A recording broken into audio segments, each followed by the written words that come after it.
ಚಕೋರ ಸಾಹಿತ್ಯ ವೇದಿಕೆ ಉದ್ಘಾಟನೆ ಕಾರ್ಯಕ್ರಮ ಯಶಸ್ವಿ. ಡಾಕ್ಟರ್ ಸಿದ್ದರಾಮ್ ಹಾನ್ಕಲ್.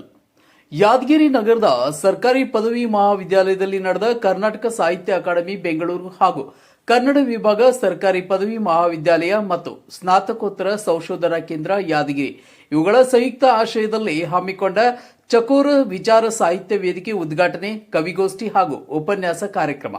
ಸಾಹಿತ್ಯ ಅಕಾಡೆಮಿ ಸದಸ್ಯ ಡಾಕ್ಟರ್ ಸಿದ್ದರಾಮ್ ಹಾನ್ಕಲ್ ಮಾತನಾಡಿ, ಚಕೋರ ಜನಮನ ತಲುಪಿಸುವ ಯೋಜನೆಯಾಗಿದ್ದು, ಸಾಹಿತ್ಯ ಕೇವಲ ದಕ್ಷಿಣ ಕರ್ನಾಟಕ ಸೀಮಿತವಾಗದೆ ಕಲ್ಯಾಣ ಕರ್ನಾಟಕಕ್ಕೆ ಅತಿ ಹೆಚ್ಚು ಒಲವು ನೀಡೋಣ ಎಂದು ಯುವ ಕವಿಗಳಿಗೆ ಸಲಹೆ ನೀಡಿದರು.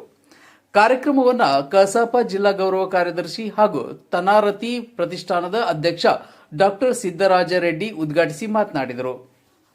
ಕಾರ್ಯಕ್ರಮದಲ್ಲಿ ಡಾಕ್ಟರ್ ಚನ್ನಣ್ಣ ವಾಲಿಕಾರ್ ಬದುಕು ಬರಹ ಕುರಿತು ವಿಶೇಷ ಉಪನ್ಯಾಸ ನೀಡುತ್ತಾ ಮಾತನಾಡಿದ ಸಾಹಿತಿ ಡಾಕ್ಟರ್ ಗವಿಸಿದ್ದಪ್ಪ ಪಾಟೀಲ್ ಅವರು, ವಾಲಿಕಾರರ ಜೀವನವೇ ಜಾನಪದ. ಅವರೊಬ್ಬ ಸಶಕ್ತ ಕವಿ, ಮಹಾಕವಿ ಆಗಿದ್ದರೆ ಬಂಡಾಯ ಚಳುವಳಿ ಸಾಹಿತ್ಯ ಹುಟ್ಟಿಗೆ ಕಾರಣರಾದ ವಾಲಿಕಾರ್ ಅವರು ಸಾಹಿತ್ಯದ ಹಲವು ಪ್ರಕಾರಗಳಾದ ಕಾವ್ಯ, ಮಹಾಕಾವ್ಯ, ಕತೆ, ಕಾದಂಬರಿ, ನಾಟಕ, ಪ್ರವಾಸ, ಜಾನಪದ ಸಂಶೋಧನೆಯ ಕ್ಷೇತ್ರದಲ್ಲಿ ಮಾಡಿದ ಸಾಧನೆಯಾಗಿದೆ. ಅಧ್ಯಕ್ಷತೆ ವಹಿಸಿದ್ದ ಪ್ರಾಂಶುಪಾಲ ಡಾಕ್ಟರ್ ಸುಭಾಷ್ ಚಂದ್ರ ಕೌಲಗಿ ಮಾತನಾಡಿ, ಚಕೋರ ಸಾಹಿತ್ಯ ಜಿಲ್ಲೆಯಲ್ಲಿ ಹೆಚ್ಚೆಚ್ಚು ಒಳ್ಳೆಯ ಕವನಗಳನ್ನು ಓದಿದರು. ಹಿರಿಯ ಕವಿಗಳ ಕಾವ್ಯ ಅಧ್ಯಯನ ಮಾಡಲು ಸೂಚಿಸಿದರು. ಕವಿಗಳ ಕವನಗಳನ್ನ ವಿಮರ್ಶೆ ಮಾಡಿದರು. ಬೆಂಗಳೂರಿಗೆ ಹೋಗೋದು, PhD ಎತ್ಕೊಂಡು ನಮಗೆ ಏನಾರ ಒಂದು 4 ಪುಸ್ತಕ ಮಾಡಿಸ್ಕೊಂಡು ಆರಾಮ್ ಕುಂದಿರ್ಬೋದು. ಅಲ್ಲಿ ಎಲ್ಲರಿಗೂ ಬಹಳ ಒಳ್ಳೆ ಅನಿಸ್ತದೆ. ಆದ್ರೆ ನಮ್ಮ ಭಾಗದ ಜನರಿಗೆ ಅವಕಾಶಗಳು ಸಿಗಲಿ ಅನ್ಬೇಕಾದ್ರೆ ಅಲ್ಲಿ ತುಂಬಾ ಹೋರಾಟ ಮಾಡಬೇಕು. ಈ ವರ್ಷ ನಾನು ನಮ್ಮ ಗವಿಸಿದ್ದ ಪಾಟೀಲ್ ಅವರಿಗೆ ಆಗಲಿ, ಮೇಡಮ್ ಅವ್ರದ್ದಾಗಲಿ 2017 ಮಕ್ಕಳ ಸಾಹಿತ್ಯವನ್ನು ಅವರಿಗೆ, ಗವಿಸಿದ್ದ ಪಾಟೀಲ್ 24 ವಿಚಾರ ಸಾಹಿತ್ಯ, 2020 ನಮ್ಮ ಭಾಗ್ಯವತಿ ಅಮರೇಶ್ವರ್ ಮೇಡಮ್ ಅವರಿಗೆ, ಹೀಗೆ ಸುಮಾರು 10-12 ಜನರಿಗೆ ಪುಸ್ತಕ ಸಂಪಾದನೆಯ ಕೆಲಸವನ್ನು ವಹಿಸಿಕೊಟ್ಟಿದ್ದೆವು. ಅಂದ್ರೆ ಅವ್ರಿಗೆ ನಮ್ಮ ಭಾಗದವ್ರು ಇದ್ರಂದ್ರೆ ಇಲ್ಲಿಯ ಎಲ್ಲ ಕವಿಗಳು, ಅಬ್ದುಲ್ ಆಯ್ತು ಅನ್ನೋರಿಗೆ ಇಡೀ ನಮ್ಮ ಭಾಗದ ಕವಿಗಳ ಕವನಗಳನ್ನು ಸಂಗ್ರಹ ಮಾಡಿ ಪ್ರಕಟ ಮಾಡತಕ್ಕಂಥದ್ದು ಕೂಡ ಅವಕಾಶ ಒದಗಿಸ್ಕೊಟ್ಟಿದ್ವಿ. ಅಂದ್ರೆ ನಮ್ಮ ಕವಿಗಳು ಕೂಡ ಅಕಾಡೆಮಿಯ ಪುಸ್ತಕದಲ್ಲಿ ಬರಬೇಕು, ಅವರ ಹೆಸರುಗಳು ಶಾಶ್ವತವಾಗಿ ಉಳಿಬೇಕು. ಯಾರು ಸಂಪಾದನೆ ಮಾಡ್ತಾರೆ ಅವರಿಗೆ 10,000 ಗೌರವಧನ ಕೊಟ್ಟು, ಯಾರು ಲೇಖನಗಳನ್ನು ಅವ್ರು ತೋಡಿರ್ತಾರೆ ಅವರಿಗೂ ಕೂಡ 1,000 ರೂಪಾಯಿ ಗೌರವಧನ. ನಿಮ್ಮ ಒಂದು ಕವಿತೆ ಆ ಪುಸ್ತಕದಲ್ಲಿ ಸೇರಿದ್ರೆ ನಿಮ್ಮ ಕವಿತೆಗೂ ಕೂಡ 1,000 ರೂಪಾಯಿ ಗೌರವಧನ ಬರ್ತದೆ. ನಿಮ್ಮ ಒಂದು ವಿಚಾರಪೂರ್ಣ ಲೇಖನ ಅದರಲ್ಲಿ ಸೇರಿದ್ರೆ ನಿಮಗೂ ಕೂಡ 1,000 ಗೌರವಧನ ಬರ್ತದೆ.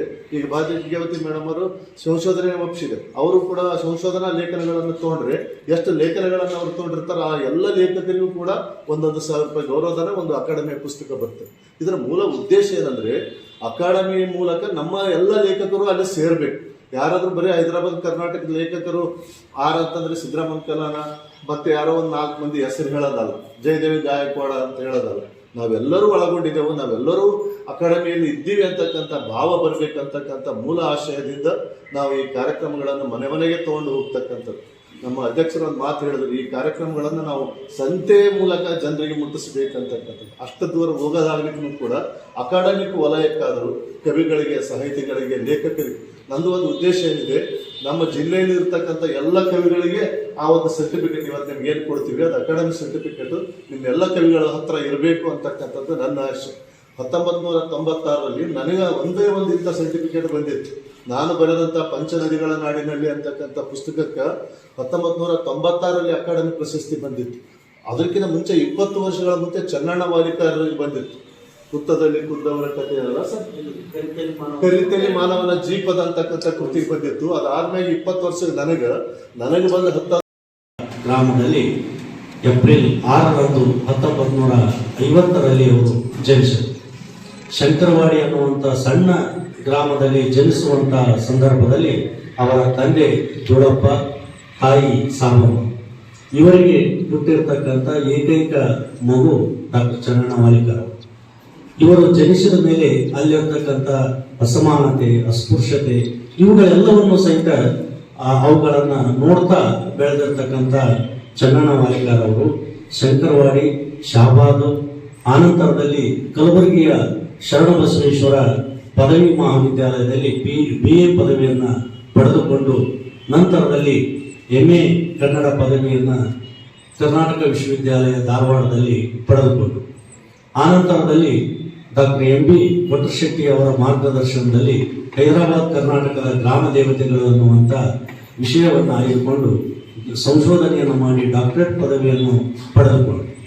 ಇವರು ಮೂಲತಃ ಒಬ್ಬ ಸಾಮಾನ್ಯ ಶಿಕ್ಷಕರಾಗಿ ವೃತ್ತಿ ಜೀವನವನ್ನು ಆರಂಭಿಸಿದರು. ಆನಂತರದಲ್ಲಿ ರಾಯಚೂರಿನ ಹಮ್ದರ್ದ್ ಪ್ರೌಢಶಾಲೆಯಲ್ಲಿ ಅವರು ಶಿಕ್ಷಕರಾದರು. ಶಿಕ್ಷಕರಾಗಿ ಆನಂತರದ ರಾಯಚೂರಿನ LVD ಕಾಲೇಜಿನಲ್ಲಿ ಕನ್ನಡ ಉಪನ್ಯಾಸಕರಾಗಿ ಅವರು ಸೇವೆಯನ್ನು ಸಲ್ಲಿಸಿದರು. ನಂತರ ಗುಲ್ಬರ್ಗಾ ವಿಶ್ವವಿದ್ಯಾಲಯದ ಕನ್ನಡ ಅಧ್ಯಯನ ಸಂಸ್ಥೆಯಲ್ಲಿ ಪ್ರಾಧ್ಯಾಪಕರಾಗಿ ಅವರು ಸೇವೆಯನ್ನು ಸಲ್ಲಿಸ್ತಾ ರಾಯಚೂರಿನ PG ಸೆಂಟರ್ನ ವಿಶೇಷ ಅಧಿಕಾರಿಗಳಾಗಿ, ನಂತರ ಕನ್ನಡ ಅಧ್ಯಯನ ಸಂಸ್ಥೆಯ ಮುಖ್ಯಸ್ಥರಾಗಿ, ಸಿನೆಟ್ ಸದಸ್ಯರಾಗಿ, ಸಿಂಡಿಕೇಟ್ ಸದಸ್ಯರಾಗಿ, ಹೀಗೆ ಹಲವಾರು ಶೈಕ್ಷಣಿಕವಾಗಿರ್ತಕ್ಕಂಥ ಕಾರ್ಯಗಳನ್ನು ಡಾಕ್ಟರ್ ಚನ್ನಣ್ಣ ವಾಲಿಕಾರ್ ಅವರು ತಮ್ಮ ವೃತ್ತಿ ಜೀವನದಲ್ಲಿ ಕಂಡುಕೊಂಡಿರ್ತಕ್ಕಂಥ ಅನೇಕ ಅವರ ಶೈಕ್ಷಣಿಕ ಸಾಧನೆಗಳನ್ನು ನಾವು ಗುರುತಿಸಬಹುದು. ಡಾಕ್ಟರ್ ಚನ್ನಣ್ಣ ವಾಲಿಕಾರ್ ಅವರು ಯಾವಾಗಲೂ ಕೂಡ ಅವರು ಇಡೀ ಕರ್ನಾಟಕಕ್ಕೆ ಹೆಸರನ್ನು ಪಡಲಿಕ್ಕೆ ಕಾರಣ ಏನು ಅಂದರೆ ಅವರು ಮೂಲತಃ ಜನಪದಿಗಳು. ಯಾಕಂದರೆ ಜನಪದ ಜೀವನವೇ ಅವರ ಜೀವಾಳವಾಗಿತ್ತು. ಹೀಗಾಗಿ ಅವರ ತಂದೆ, ಅವರ ತಾಯಿ, ಅವರ ಅಕ್ಕ ಸಾವಂತ್ರಮ್ಮ ಸುಣಗಾರ್ ಇವರು ಹಾಡ್ತಕ್ಕಂಥ ಹೇಳುವಂಥ ಜನಪದ ಹಾಡುಗಳನ್ನು ಅವರು ಕೇಳ್ತಾ ಬೆಳೆದಿರ್ತಕ್ಕಂಥವ್ರು. ಅದೇ ರೀತಿಯಾಗಿ ಅವರು ದಪ್ಪನ್ನು ಹಿಡಿದುಕೊಂಡು ಹಾಡುವುದರ ಮೂಲಕವಾಗಿ ಅಲ್ಲಿರುವಂಥ ಎಲ್ಲ ಜನಪದ ಕವಿ ಕಲಾವಿದರ ಜೊತೆಗೆ ಕುಸ್ತಿಯನ್ನು ಸಹಿತ ಚನ್ನಣ್ಣ ವಾಲಿಕಾರ್ ಅವರು ಹಾಡಿರ್ತಕ್ಕಂಥವ್ರು. ಅಂದರೆ ಇಡೀ ಕಲೆ ಮತ್ತು ಕಲಾ ಸಂಸ್ಕೃತಿ ಅನ್ನುವಂಥದ್ದು ಡಾಕ್ಟರ್ ಚನ್ನಣ್ಣ ವಾಲಿಕಾರ್ ಅವರ ಪರಿಸರದಲ್ಲಿ ಬಂದಿರುವಂಥದ್ದನ್ನು ನಾವು ಕಾಣ್ತೀವಿ. ಆನಂತರದಲ್ಲಿ ಅವರು ಬಹಳಷ್ಟು ಬಡತನದ ಬೇಗೆಯಲ್ಲಿ ಬೆಂದಿದ್ರು ಕೂಡ ಅವರ ಎಲ್ಲ ಜೀವನವನ್ನು ಅವರು ಶಾಲೆಯ ಶಿಕ್ಷಕರಾಗಿದ್ದುಕೊಂಡು ಅಲ್ಲಿ ಬಂದ ಕವಿಗೋಷ್ಠಿಯಲ್ಲಿ doctor Bhagyavati Amareshwar, Guruprasad Vaidya, doctor Narasappa Chittapur, doctor SH Mudnal, doctor Shrishail Pujari, Devindra Dotre, Killane Kaira, Shivu Balikachakra, Sumitra, doctor Venkatesh Kolli, Gaurishwarayya, doctor Kamalamma Indudhar, Sinnur, Maryappa Koylur, Durgappa Pujari, Shilpa Basavantapur, Suvarna Rathod, Sunanda Patil, Srikanth Nasalavayi, Mallamma Naikodi, doctor Bhimaray Lingeri ಸೇರಿದಂತೆ ಮುಂತಾದ ಯುವ ಕವಿಗಳು ಕವನ ವಾಚಿಸಿದರು. DK ದೇವೀಂದ್ರ, C9 Kannada, Yadgir.